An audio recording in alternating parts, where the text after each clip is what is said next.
बातम्यांचा बुलंद आवाज महा 24 तास.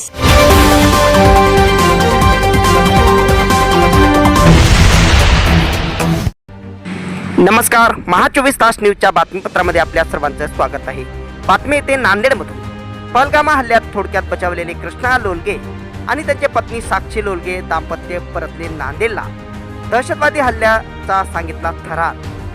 जम्मू काश्मीरच्या पहलगाम येथे झालेल्या दहशतवादी हल्ल्यातून थोडक्यात बचावलेले नांदेडचे कृष्णा लोलगे आणि साक्षी लोलगे हे दाम्पत्य आज नांदेडला परतले. 22 एप्रिल रोजी पहलगाम येथे दहशतवादी हल्ला झाला. या हल्ल्यात निष्पाप 26 पर्यटकांना दहशतवाद्यांनी ठार केले, तर अनेक जण जखमी झाले. तर या हल्ल्यात अनेक पर्यटक थोडक्यात बचावले.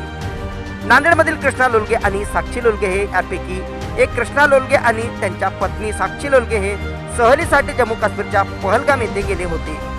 दहशतवादी हल्ला झाला तेव्हा ते काही अंतरावर पहलगाम येथे होते. काही अंतरावरच असलेल्या लोलगे दाम्पत्य यांनी या घटनेचा थरार माध्यमातून सांगितला. आज लोलगे दाम्पत्य हे नांदेडला आले. यावेळी त्यांनी हा थरार सांगितला. तर पाहूया कृष्णा लोलगे आणि साक्षी लोलगे काय म्हणाले. महा 24 तास न्यूज साठी महेंद्र धोंगडे, नांदेड. कृष्णा मधुकर लोलगे. आम्ही 19 तारखेला पहलगामला म्हणजे श्रीनगरला गेलतो फिरायला वगैरे ITC टूर मार्फत. मग आम्ही 21 तारखेला चेक इन केलं पहलगाममध्ये आणि आम्ही तिथं एक दिवस रेस्ट केला. दुसऱ्या दिवशी आम्ही 22 तारखेला तिथले साईट सीइंग करायला गेलो होतो. तर तिथं 8 साईट सीइंगचं आमचं पॅकेज होतं. तर आम्ही ते करताना पहिली 3 नंबरची आमची जी होती साईट ती कोणती ती वैसरण व्हॅली मध्ये आम्ही होतो. तिथं 1-1.5 तास होतो.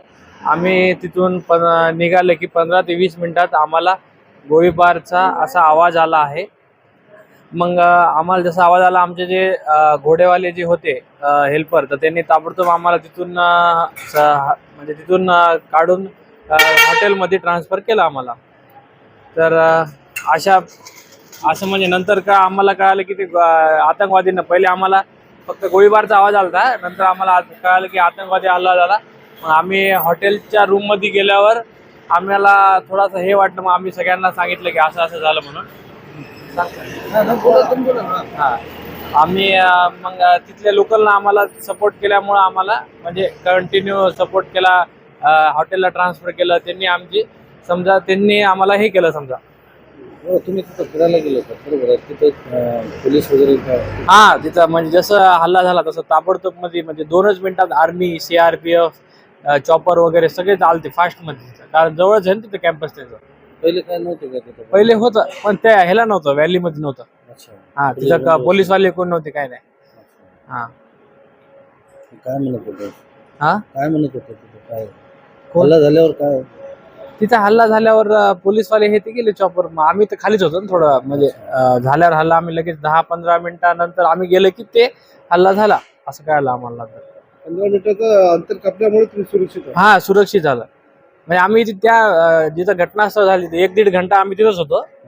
आम्हाला थोडंसं बेचैन वाटलं की आता निघून जाऊ, दुसऱ्या स्पॉट बघावं.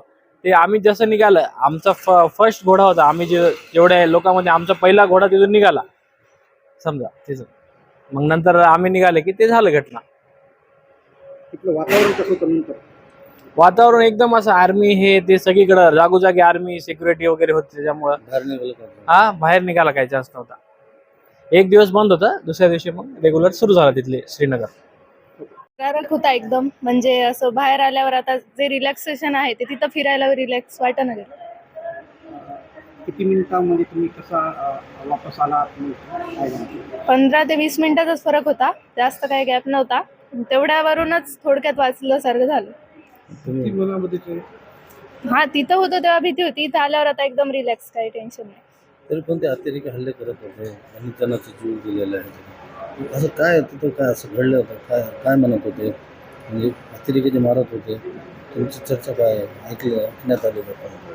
काय चर्चा ऐकली? आम्ही चर्चा ऐकली की पहाड कोसळलं, दगड खाली सरकायले, लँडस्लायडिंग झाली, अशी चर्चा ऐकली. आम्हाला पहिले लक्षातच आलं नाही त्या आवाजावरून की ते फायरिंगचा आवाज आहे की काय आहे.